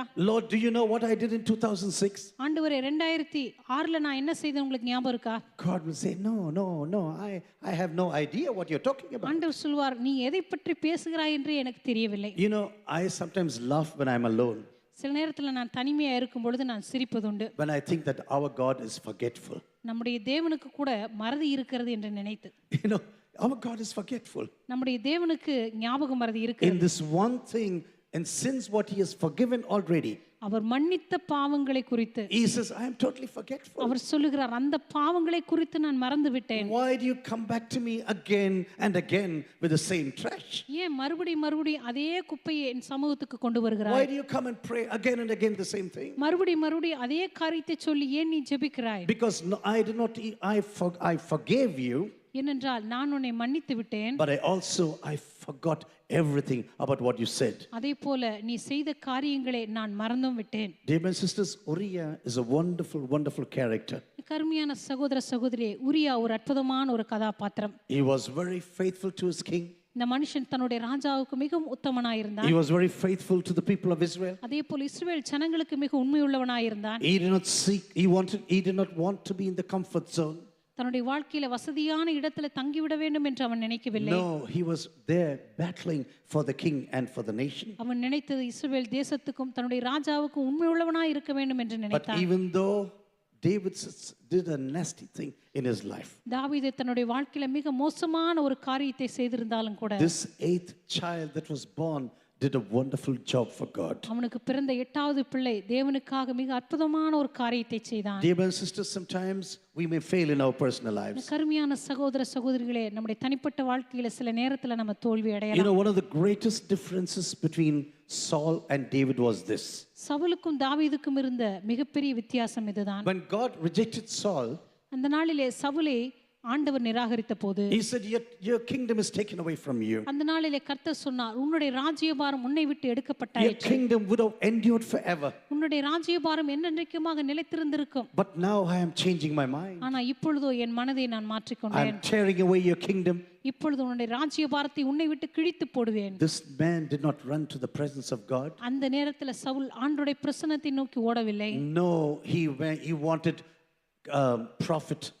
the prophet Samuel to walk with him before the people. ஆனால் சவுல் நினைத்தான், எப்படியாவது இந்த சாமுவேல் தீர்க்கதரிசி ஜனங்களுக்கு முன்பாக என்னோடு கூட நடந்து வந்தால் நன்றாயிருக்கும். Because he wanted recognition from the people. ஏனென்றால் ஜனங்களுடைய மதிப்பு மரியாதை எனக்கு தேவை. But when David sinned against God, ஆனா தாவீது தேவனுக்கு முன்பாக பாவம் செய்த போதோ the place where he ran to was the presence of God. அவன் ஓடின இடம் தேவனுடைய சமூகம் He said, மாத்திரமே. Lord, I want to come to your feet right now. அவன் சொல்லுகிறான், ஆண்டவரே உம்முடைய பாதத்திற்கு நேராக நான் ஓடி வர I விரும்புகிறேன். know that I did a nasty thing in my life. ஆண்டவரே என் வாழ்க்கையில நான் மிக மோசமான காரியத்தை செய்து விட்டேன். Even when the child died, for example. அந்த குழந்தை இறந்த பொழுதும் கூட In 2 Samuel chapter 12 verse 20, you read like this.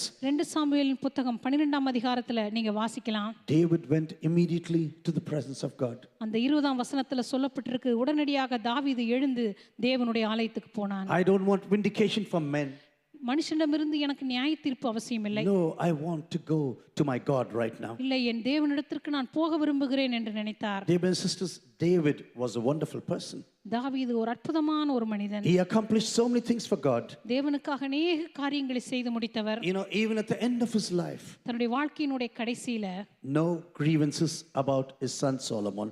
தன்னுடைய மகனாகி சாலமோனை குறித்து அவன் எந்த காரியத்திலும் அவன் மன He துக்கமாயிருக்கவில்லை. did not say, I have been battling all my life. என்னுடைய வாழ்நாள் முழுவதும் நான் யுத்தம் செய்தேன். I suffered so much. என் வாழ்க்கையில் எவ்வளவோ நான் பாடுகளை But அனுபவித்தேன். now you have been chosen to build the temple. ஆனா இப்பொழுதோ தேவனுடைய ஆலயத்தை கட்ட கர்த்தர் உன்னை தெரிந்து கொண்டாரா? God says, David, he is the person who's going to build the temple now. ஆண்டவர் சொல்லுகிறார், உன்னுடைய குமாரன் தான் எனக்காக ஆலயத்தை கட்டுவான். I know all the sufferings that you went through. உன் வாழ்க்கையில நீ அடைந்த பாடுகள் எல்லாவற்றையும் நான் அறிந்திருக்கிறேன். All the wars that were raging against you. உனக்கு விரோதமாக எழும்பின எல்லா யுத்தங்களையும் நான் அறிந்திருக்கிறேன். All the enemies you had to face in your life. உன் வாழ்க்கையில நீ சந்தித்த எல்லா சத்துருக்களையும் நான் அறிந்திருக்கிறேன். Including your own son who became an enemy to you. அதேபோல் உன்னுடைய சொந்த குமாரனே உனக்கு விரோதமாக எழும்பி வந்ததையும் I அறிந்திருக்கிறேன். know all the sufferings what you went through. உன் வாழ்க்கையில நீ அடைந்த எல்லா பாடுகளையும் நான் அறிந்திருக்கிறேன். But at the same time, I know that you will not build the house of God. இருந்தாலும் கூட கர்த்தருடைய ஆலயத்திற்கு கர்த்தருடைய நாமத்திற்கென்று ஒரு ஆலயத்தை நீ கட்ட In the மாட்டாய். book of First Chronicles, you read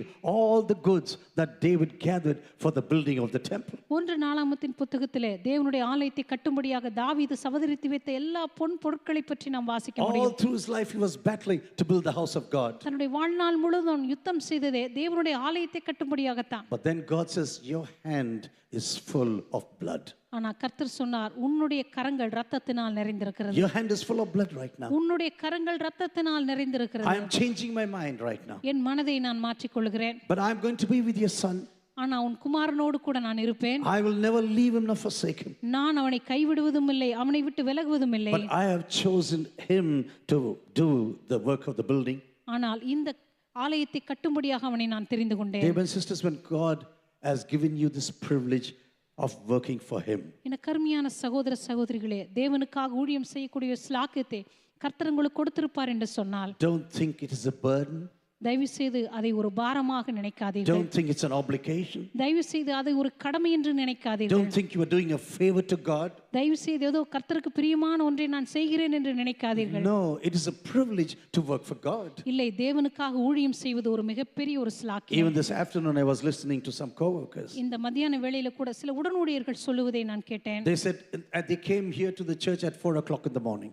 அவர்கள் காலை 4 மணிக்கு ஆலயத்துக்கு வந்தபோது, And now about 35 people have gone to village ministry. இப்பொழுது கிட்டத்தட்ட 35 பேர் கிராம ஊழியத்துக்கு போயிருக்கிறார்கள். They will be coming back to about 8 or 9 o'clock right அவங்க now. திரும்பி வரும்போது 8 மணி 9 மணி ஆகும். You know, from morning 4 o'clock, they have been working in the church. காலை 4 மணியிலிருந்து ஆலயத்தில் அவர்கள் வேலை செய்து You know, கொண்டிருக்கிறார்கள். when I listen to such stories, I am deeply moved. அப்படிப்பட்ட காரியங்களை நான் கேட்கும்போது நான் மிகவும் ஆழமாக தொடப்படுகிறேன். They give all their lives and the time for the building of the church of Jesus. அவருடைய வாழ்க்கையில் இருக்கிற நேரம், அவருடைய பலன் எல்லாவற்றையும் ஆண்டவருடைய ஆலயத்துக்காகவே செலவிடுகிறார்கள். I am very thankful for such co-workers here. அப்படிப்பட்ட உடனூழியர்களுக்காக நான் மிகவும் நன்றியுள்ளவனாய் இருக்கிறேன். Oh, come hours together, 12 hours and 14 hours, and spend it here in the church. ஒரு நாளைக்கு 12 மணி நேரங்கள் 14 மணி நேரங்கள் வந்து சபையிலே நேரத்தை செலவிடுகிறவர்கள். But don't you ever think you are doing a favor to God, I tell you. ஆனால் அப்படி செய்யும் பொழுது ஏதோ கர்த்தருக்கு நான் ஒரு தயவு செய்கிறேன் என்று நீங்கள் நினைத்து No, it's a விடாதீர்கள். great privilege to work for Jesus. இல்லை, இயேசுவுக்காக ஊழியம் செய்வது அவர் கொடுக்கிற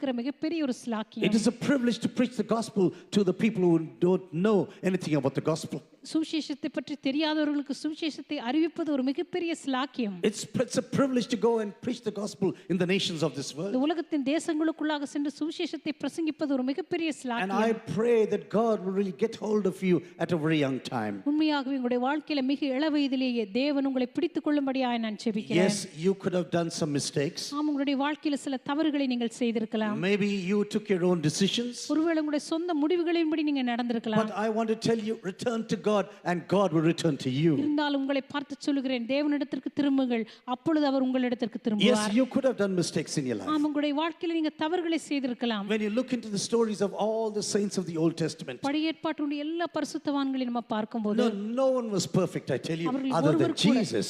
இயேசுவை காட்டிலும் பரிபூரணமான ஒருவரை நீங்க பார்க்க முடியாது. Jesus was a perfect person. இயேசு கிறிஸ்து பரிபூரணமானவர். But you will never see a perfect person there. ஆனால் எந்த ஒரு பரிபூரணமான மனுஷனையும் நீங்க பார்க்க But முடியாது. even though God knows everything about you, ஆனால் கர்த்தர் உங்களை பற்றி எல்லாவற்றையும் He அறிந்திருந்தாலும் கூட still loves every one of us. அவர் நம்ம ஒவ்வொருவரையும் நேசிக்கிறார். And He says, I still have a plan and a purpose for you. இருந்தாலும் கூட உன்னுடைய வாழ்க்கைக்காக ஒரு திட்டத்தையும் நோக்கத்தையும் வைத்திருக்கிறேன் என்று சொல்லுகிறார். Sometimes there can be enmity, there can be jealousy even in the church. சில நேரங்களில் சபையில கூட விரோதங்களும் பொறாமைகளும் காணப்படலாம். You can easily find out a jealous person. ஒரு பொறாமையான மனுஷனை நீங்க மிக எளிதாக கண்டுபிடித்து விடலாம். When everyone is happy about a certain thing, ஒரு குறிப்பிட்ட காரியத்தை பற்றி எல்லாரும் சந்தோஷமா இருக்கும்போது this jealous person will never be happy. அந்த பொறாமையா இருக்கிற மனுஷன் சந்தோஷமாவே இருக்க மாட்டார். But when everyone is sad around சுற்றி இருக்கிற எல்லாரும் ரொம்ப துக்கமா ஏதோ ஒரு காரியத்தை பற்றி துக்கமா இருக்கும்போது this jealous person alone will be very happy. இந்த பொறாமையா இருக்கிற மனுஷன் மட்டும் சந்தோஷமா இருப்பார். You get what I say? நான் சொல்றது உங்களுக்கு புரிஞ்சுச்சா? When everyone is happy, he's very sad. எல்லாரும் சந்தோஷமா இருந்தா இவர் துக்கமா இருப்பார். When you say, oh, he was a wonderful person. ஓ, இவர் எவ்வளவு நல்லவர் அப்படின்னு நம்ம சொல்றோம். Hey, look at the battle of David right now. இந்த தாவீதுனுடைய யுத்தங்களை பாருங்க. We were all hiding right now. நம்ம எல்லாம் ஒளிஞ்சிக்கிட்டு இருக்கோம். Every day this giant was coming out and threatening us. இந்த கோலியாத்துங்கற ராட்சசன் ஒவ்வொரு நாள் வந்து நம்மை பயமுறுத்தி கொண்டிருக்கிறான். Actually the Bible says they were in battle. வேதம் சொல்லுகிறது அவர்கள் எல்லாம் யுத்தத்துக்கு போயிருந்தார்கள் என்று. No, they were not in battle, they were hiding. அவர்களும் யுத்தம் செய்யல, ஆனா ஒளிந்து கொண்டு தான் இருந்தாங்க. And suddenly this little boy comes. ஆனா திடீரென்று இந்த சின்ன பையன் வந்தான். Hey, this uncircumcised giant, I'll take care of him. இந்த விருத்த சேதனம் இல்லாத இந்த ராட்சசனா இவனை நான் பாத்துக்கிறேன் அப்படின்னு சொன்னான். Maybe all his brothers said, mad fellow. ஒருவேளை தாவீதுடைய சகோதரர் சொல்லியிருப்பாங்க, இவன் ஒரு பைத்தியக்காரன். Even by his choosing, for example. அந்த நாளிலே அந்த ராஜா தேர்ந்தெடுக்கப்பட்ட போது கூட Just imagine today in Subranipuram or in Trichy, God is going to send the prophet to choose the future king of India. ஒருவேளை இன்னைக்கு திருச்சியில சுப்பிரமணியபுரத்துல இந்திய தேசத்தினுடைய எதிர்கால ராஜாவை தெரிந்து கொள்றதுக்காக ஒரு தீர்க்கதரிசி வராரு அப்படின்னு சொன்னா, I tell you, our house will be polished. நான் நினைக்கிறேன் நம்ம வீட்டை சுத்தம் பண்ணி அப்படியே பளபளன்னு வச்சிருக்கோம். Oh, Samuel the prophet is coming now. ஓ, சாமுவேல் தீர்க்கதரிசி வராரு. The future king of India is coming out of Trichy. இந்திய தேசத்தினுடைய ராஜா திருச்சியிலிருந்து தான் தேர்ந்தெடுக்கப்பட போறாரு. And the father says, all these 7 fellows, come on now, stand in a row. இப்ப தாவீதுடைய அப்பா சொன்னாரு, 7 பசங்களும் வாங்க வந்து வரிசையா நில்லுங்க. You are very tall, you are muscular. நீ பார்க்கிறதுக்கு நல்ல உயரமா இருக்க, நல்ல வாட்டசாட்டமா இருக்க. You look like Arnold Schwarzenegger. Oh, she doesn't know. He was Mr. Universe. Arnold Schwarzenegger. அதாவது உலக அழகனுடைய பேர். He was a huge person from Austria. அவர் ஆஸ்திரியால இருந்து நல்ல பார்க்கிறதுக்கு ரொம்ப வாட்டசாட்டமா அழகா இருப்பார். Oh, you say, oh, let's have all the bodybuilders of this family now. நம்ம வீட்ல இருக்கிற நல்ல யுத்தம் பண்ற ஆட்களை எல்லாம் கூட்டிட்டு வாங்க. But you know what God said to Samuel? ஆனா சாமுவேல் என்ன சொன்னார் தெரியுமா? Don't look and decide on the outside. நான் கர்த்தர் சாமுவேலை பார்த்து சொன்னார், அவனுடைய முகத்தை பார்த்து வெளிப்புறத்தை பார்த்து நீ யாரையும் தெரிந்து கொள்ளாதே. I am a person who is interested in the heart of this person. ஒரு மனுஷனுடைய இருதயத்தை பற்றி நான் ஆர்வமாக இருக்கிறேன் என்று ஆண்டவர் சொன்னார். Samuel, there was already a mistake already. சாமுவேலே, ஏற்கனவே நீ ஒரு தவறு செய்து விட்டாய். Saul was big. சவுல் பார்ப்பதற்கு உயரமா இருந்தான். One head over the shoulders of people. இஸ்ரவேலுடைய ஜனங்களுக்கு மேலாக அவனுடைய தலை உயர்ந்திருந்தது. Handsome people. பார்க்கிறதுக்கு மிக அழகானவன். So we trusted that he is going to be the leader. அவன் தான் இஸ்ரவேலின் தலைவனாவான் என்று நம்பினோம். And that was a disaster. ஆனா கடைசியில அது ஒரு அழிவாக முடிவடைந்தது. Sometimes when I go to shopping, சில நேரத்துல நான் கடைக்கு போகும்போது, when I see this shampoo, Head and Shoulders, head and shoulders அப்படிங்கிற அந்த ஷாம்புவை நான் இப்பெல்லாம் பார்க்கிறேன். I laugh every time. ஒவ்வொரு முறையும் எனக்கு சிரிப்பு வரும். Because it reminds me of Saul. ஏன்னா எப்பொழுதுமே அந்த ஷாம்புவை பார்த்த உடனே சவுலுடைய ஞாபகம் தான் எனக்கு வரும். One head over the shoulders. இஸ்ரவேல் தேசத்தினுடைய எல்லா ஜனங்களுக்கு மேலாக அவன் தலை உயர்ந்திருந்தான். Already it was a mistake choosing this person to lead Israel. இப்படிப்பட்ட மனுஷனை தெரிந்து கொண்டதனால ஏற்கனவே இஸ்ரவேல் தேசத்துல ஒரு மிகப்பெரிய அழிவு. God said to Samuel, don't you do a mistake. ஆண்டவர் சொன்னார், நீ மறுபடியும் ஒரு தவறு செய்யாதே. Actually when you read the story, இந்த கதையை நீங்க வாசிக்கும்போது, the brothers were against David. அந்த நாள்ல தாவீதுனுடைய சகோதரர்கள் அவனுக்கு விரோதமாக இருந்தார்கள். Even the father was not favorable to him. அந்த குடும்பத்தில் இருக்கிற தாவீதினுடைய தகப்பன் கூட தாவீதை பட்சமாய் நினைக்கவில்லை. Even the prophet was about to do a mistake. அந்த சாமுவேல் தீர்க்கதரிசியும் கூட ஒரு தவறு செய்வதற்கு இருந்தார். One fellow after the other, huge fellows right now. ஒவ்வொரு நபர்களையும் பார்க்கும் பொழுது எல்லாரும் உயரமாக பார்ப்பதற்கு நல்ல வாட்டசாட்டமாக இருக்கிறார்கள். And Samuel said, oh, maybe this is the person now. அப்பொழுது சாமுவேல் நினைத்தான், ஓ இவன் தானாக்கும், இவன் தான் இஸ்ரவேலை ஆளப் போகிறவன் என்று. God says, no, come on, keep moving, keep moving, keep moving. ஆனா ஆண்டவர் சொன்னார், இவன் அல்ல, இவன் அல்ல, இவன் அல்ல என்று சொல்லிக் கொண்டே இருந்தார். All the 7 are gone. கடைசியாக 7 பேரும் பார்த்தாயிற்று. Now Samuel came to calculation now. இப்பொழுது சாமுவேல் ஒரு கணக்கு போட ஆரம்பித்தார். God says, out of this family, the future king must come. ஆண்டவர் சொல்லுகிறார், இந்த குடும்பத்திலிருந்து தான் இஸ்ரவேலினுடைய எதிர்கால ராஜா வரப்போகிறான் என்று. 7 fellows have passed by. 7 பேரையும் நம்ம பார்த்து விட்டோம். But now, who is the king now? ஆனா யார்தான் ராஜா? And then he says, hey, do you have another person? அப்பொழுது சாமுவேல் கேட்கிறார், உங்களுக்கு இன்னொரு குமாரன் இருக்கிறானா? Yeah, this little fellow. இப்ப அவங்க அப்பா சொல்லுகிறார், ஆமா ஆமா அந்த சின்ன பையன் இருக்கிறான். This remnant, this little fellow. இந்த குடும்பத்துல மிச்சமா போனவன். Do you know, he's fit for nothing. அவன் எதுக்கும் லாய்க்கல. Only to graze sheep out there in the wilderness. அவன் போய் வனாந்தரத்துல ஆடுகளை மேய்க்கத்தான் அவன் லாய்க்கானவன். You know, sometimes in India, when you are angry, in former days, people used to say like this. அந்த நாட்கள் எல்லாம் யாராவது கோவப்பட்டாங்கன்னா இப்படி சொல்லுவாங்க. Bindi, இப்ப இல்ல. I've never heard this now. இப்போ அத பத்தி நான் கேக்குறது இல்ல. Some years ago, it used to be சில normal வருஷங்களுக்கு in some families. சில குடும்பங்கள்ல இது சாதாரணமா சொல்லுவாங்க. எரும மாடு, that's what they will say. கோவம் வந்தா இப்படி சொல்லுவாங்க. But today, don't call எரும மாடு because எரும மாடு is very costly. இப்ப யாரையும் எரும மாடுன்னு சொல்லாதீங்க. எரும மாடு காசு ரொம்ப இப்போ விலையேறி போச்சு. When we went to North India to support pastors, நாங்க வட இந்தியாவுக்கு போய் ஊழியக்காரங்களுக்கு ஒரு பண உதவி செய்யணும்னு நினைச்சப்ப these cows were 70,000-80,000 rupees. அந்த ஒவ்வொரு மாடுகள் எல்லாம் பாத்தீங்கன்னா 70,000 ரூபாய் 80,000 ரூபாய். I bought my Padma for 7,000 rupees here in Trichy. ஆரம்பத்துல நான் வந்து ஒரு மாடு வாங்கினேன், அது வெறும் 7,000 ரூபாய் தான். அது பேர் Padma. And because I left Padma back and I went to Germany. இந்த பத்மா விட்டுட்டு நான் ஜெர்மனிக்கு போன உடனே And I think she was very homesick without me. நான் நினைக்கிறேன் நான் இல்லாம அந்த பத்மா ரொம்ப கவலைப்பட்டுருச்சு. And then she died.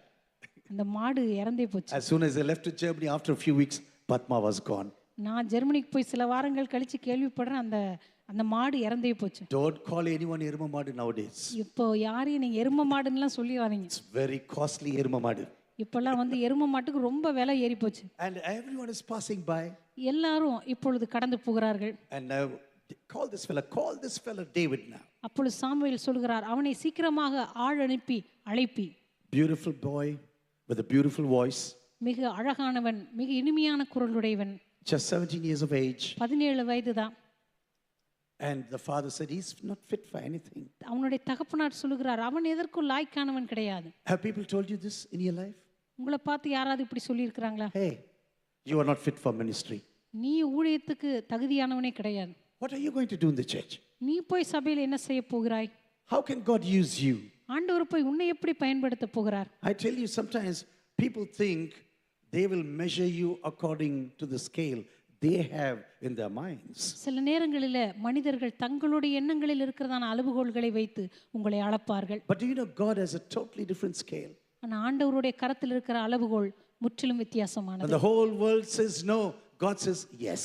முழு உலகம் உங்களை பார்த்து இல்லை என்று சொல்லும் பொழுது தேவன் உங்களை பார்த்து ஆம் என்று சொல்லுகிறார். The whole world will say you are not fit for ministry. முழு உலகம் உங்களை பார்த்து இந்த நபர் ஊழியத்துக்கு தகுதியானவனே கிடையாது என்று What சொல்லும்போது are you going to do in the kingdom of Jesus? நீ ஆண்டவருடைய ராஜ்யத்தில் என்னத்தை சாதிக்க But போகிறாய்? God will say you are exactly the right person ஆனா ஆண்டவர் சொல்லுவார், நீதான் மிகச் சரியான நபர் என்று. because I have chosen you. ஏனென்றால் நான் உன்னை தெரிந்து கொண்டிருக்கிறேன். And when you put your trust upon me, நீ என் மீது உன்னுடைய நம்பிக்கையை வைக்கும்போது you know, sometimes we can have so many excuses never to do things for God.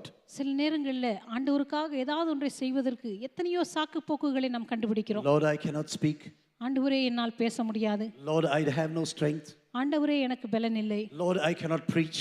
ஆண்டவரே என்னால் பிரசங்கம் பண்ண I முடியாது. cannot even sing songs, for example. எனக்கு பாட்டு கூட பாட தெரியாது. Lord, how are you going to use me? ஆண்டவரே நீர் எப்படி என்னை பயன்படுத்த போகிறீர்? Just imagine you put an advertisement in the newspaper tomorrow in Trichy. யோசித்து பாருங்களேன், திருச்சியில் நாளைக்கு செய்தித்தாள் இப்படி ஒரு விளம்பரம் கொடுக்குறீங்கன்னு வச்சுக்கோமே. One senior pastor needed. எங்களுக்கு ஒரு தலைமை போதகர் தேவை. Man with experience of dividing the Red Sea. செங்கடலை பிளந்த அனுபவம் உடையவர் தேவை. Just imagine, you have an advertisement now. நீங்க இப்படி ஒரு விளம்பரம் கொடுக்குறீங்கன்னு வச்சுக்கோமே. A young, sturdy person நல்ல வாலிபனா இருக்கணும், நல்ல வலுவானவரா who இருக்கணும். has experiences in Egypt, அதே போல எகிப்து தேசத்துல நல்ல பழக்கமுடையவரா இருக்கணும். having experience in dividing seas, for example. அதே போல கடலை பிளந்து அனுபவமுடையவரா இருக்கணும். And then Moses comes. அதுக்கப்புறம் மோசே வரார். He's got a rod in his hand கையில ஒரு தடி வச்சுட்டு வரார். and he's stammering. அவருக்கு வாய் வேற திக்கு வாயா இருக்கு. I cannot speak properly. அவர் சொல்றாரு, என்னால சரியா பேசவே முடியாது. All what I have is a rod in my hand. எங்கிட்ட இருக்கிறதெல்லாம் என் கையில ஒரு கோல் மட்டும்தான். You know what we will say? நம்ம என்ன சொல்லுவோம் தெரியுமா? Praise the Lord, brother. கர்த்தருக்கு ஸ்தோத்திரம் சகோதரனே. We will pray and take a decision. நாங்க ஜெபிச்சு ஒரு முடிவெடுத்து சொல்றோம். But you don't lose your time here. ஆனா தயவு செய்து இங்க இருந்து உங்க நேரத்தை வீணாக்காதீங்கன்னு But சொல்லுங்க. you know what God said? ஆனா கர்த்தர் என்ன சொன்னார் தெரியுமா? Hey, Moses, you think everything is over. மோசே, நீ நினைக்கிறாய் உன் வாழ்க்கையில எல்லாமே முடிந்து விட்டது என்று. 80 years have gone now. 80 வருஷங்கள் உன் வாழ்க்கையிலே போய்விட்டது. 40 years in the palace, 40 years in the desert. 40 வருடங்கள் அரண்மனையில, 40 வருஷங்கள் வனாந்தரத்துல. You have been wandering in the wilderness right now. நீ வனாந்தரத்துல அலைந்து திரிந்து கொண்டிருந்தாய். And suddenly God meets him at the burning bush. ஆனா திடீரென்று அந்த எரிகிற முட்புதரின் மத்தியிலே கர்த்தர் மோசேயை சந்திக்கிறார். Moses, you think everything is over. மோசேயே, நீ நினைக்கிறாயா உன் வாழ்க்கையில் எல்லாமே முடிந்து விட்டது என்று? No, I am going to begin everything anew in your personal life. இல்லை, உன் தனிப்பட்ட வாழ்க்கையில் எல்லாவற்றையும் நான் புதிதாக்குகிறேன். All the wanderings in this wilderness for the 40 years. 40 வருஷங்களாக இந்த வனாந்தரத்திலே நீ அலைந்து திரிந்த அந்த வாழ்வை, All these 40 years in the palace before this wandering. இந்த அலைதலுக்கு முன்பாக 40 வருஷங்கள் அந்த மாளிகையிலே செலவிட்ட நாட்களை, You have the stigma of a murderer upon you. உன் வாழ்க்கையில கொலைகாரன் என்கிறதான ஒரு நிந்தனையை நீ சுமந்து But கொண்டிருக்கிறாய். still I am the God who uses you. இருந்தாலும் கூட உன்னை பயன்படுத்துகிற தேவன் I நானே am the என்று God who சொன்னார். can use you in my kingdom. என்னுடைய ராஜ்யத்தில் உன்னை பயன்படுத்துகிற தேவன் நானே என்று சொன்னார். Remove your shoes, stop your journey right now. உன்னுடைய பாதரட்சைகளை கழற்று, உன் பிரயாணத்தை நிறுத்து. All this dirt what you've been gathering around in the wilderness. இந்த வனாந்தரத்தில் அலைந்து திரிந்து உன் பாதரட்சைகளை சேர்த்த எல்லா அழுக்கையும், Remove your shoes right now. உன்னுடைய பாதரட்சைகளை கழற்று. This place is a holy place. இந்த இடம் பரிசுத்த பூமியா இருக்கிறது. The angel of the Lord began to speak to Moses. கர்த்தருடைய தூதன் மோசேயோடு கூட பேச The angel of ஆரம்பித்தார். the Lord Jesus began to speak to Moses. கர்த்தருடைய தூதனாய் இருந்த இயேசுவானவர் மோசேயோடு கூட பேச It was a ஆரம்பித்தார். theophany in the Old Testament very often. பழைய ஏற்பாட்டிலே கர்த்தருடைய தூதன் என்று வாசிக்கிறோமே. Whenever it says the angel of the Lord, எங்கே எல்லாம் கர்த்தருடைய தூதனானவர் என்று வாசிக்கிறோமோ, God was instating people into ministry. ஜனங்கள் ஊழியத்திற்கு வந்த பொழுது God was helping them to come back to ministry. மறுபடியுமாக அவர்களை ஊழியத்திற்கு வர கர்த்தர் உதவி செய்த போது, God was helping them, those people who are in distress. அதே போல தன்னுடைய வாழ்க்கையில மன அழுத்தத்தில் இருந்தவர்களை பார்த்து கர்த்தர் பேசின போது, Just before a conquering God was there. ஒரு மிகப்பெரிய ஒரு வெற்றிக்கு முன்பாக கர்த்தர் அவளோடு கூட பேசினார். Whenever you read these words in the English language, the angel of the Lord, எப்பொழுதெல்லாம் கர்த்தருடைய தூதனானவர் என்று பழைய ஏற்பாட்டிலே it வாசிக்கிறோம். was the appearance of Jesus in the Old Testament. பழைய ஏற்பாட்டிலே இயேசு கிறிஸ்துனுடைய ஒரு தரிசனத்தை தான் அவ்வாறு Who எழுதப்பட்டிருக்கிறது. came to support and help people who are going to start working with God. தேவனோடு கூட ஊழியம் செய்வதற்கு தன்னை இணைத்துக் கொண்ட ஒவ்வொரு மனுஷனுக்கு முன்பாகவும் தேவன் தோன்றினார். Dear brothers and sisters, people may say so many things about you. அருமையான சகோதர சகோதரிகளே, ஜனங்கள் உங்களை பார்த்து எந்த காரியத்தையும் சொல்லியிருக்கலாம். According to world values, இந்த உலகத்தினுடைய மதிப்பீடுகளின்படி David was not a fit person. தாவீது ஒரு தகுதியான நபரே கிடையாது. He failed God miserably. அவன் தேவனை மிக மோசமாக ஏமாற்றினான். Did some of the dirtiest things a human being can do. ஒரு மனிதனால செய்யக்கூடிய மிக மோசமான காரியங்கள் எல்லாம் தாவீது செய்தான். Maybe none of us here would have done such dirty things. ஒருவேளை இங்க இருக்கிற ஒரு சிலர் கூட இப்படிப்பட்ட மோசமான காரியங்களை செய்வதற்கே முன்வர மாட்டோம். Just imagine this man who wrote so many good psalms. யோசித்து பாருங்க, எத்தனையோ நல்ல சங்கீதங்களை எழுதின இந்த மனிதன் He's writing this letter to Joab to have Uriah killed. இப்பொழுது யோவாப்புக்கு ஒரு கடிதத்தை அதே கரத்தில் எழுதுகிறான். உரியாவை மும்முரமான யுத்தத்தின் இடத்தில் நின்று அவனை கொல்லுவதற்கு விடுங்கள். And he's sending the letter through Uriah. அந்த அதே கடிதத்தை உரியாவின் கையிலேயே கொடுத்து அனுப்புகிறான். I tell you, when you read this, your heart will break. இதை படிக்கும்போது நமக்கு இருதயமே உடைந்து விடும். What a disaster thing to do. என்ன ஒரு மோசமான காரியம்.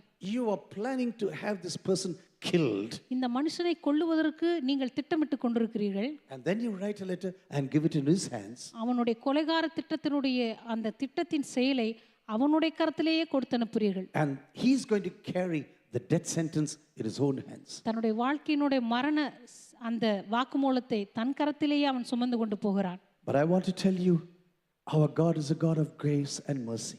நான் சொல்லுகிறேன், நம்முடைய தேவன் கிருபையும் இரக்கமும் நிறைந்த தேவன். We can never understand his grace in our personal lives. நம்முடைய தனிப்பட்ட வாழ்க்கையில் அவருடைய கிருபையும் இரக்கத்தையும் நம்மால் புரிந்து கொள்ளவே முடியாது. Sometimes when you come to the presence of God, சில நேரங்கள் ஆண்டவருடைய பிரசன்னத்துக்கு நம்ம வரும்போது, Lord, you chose that is foolish in the world to shame the wise.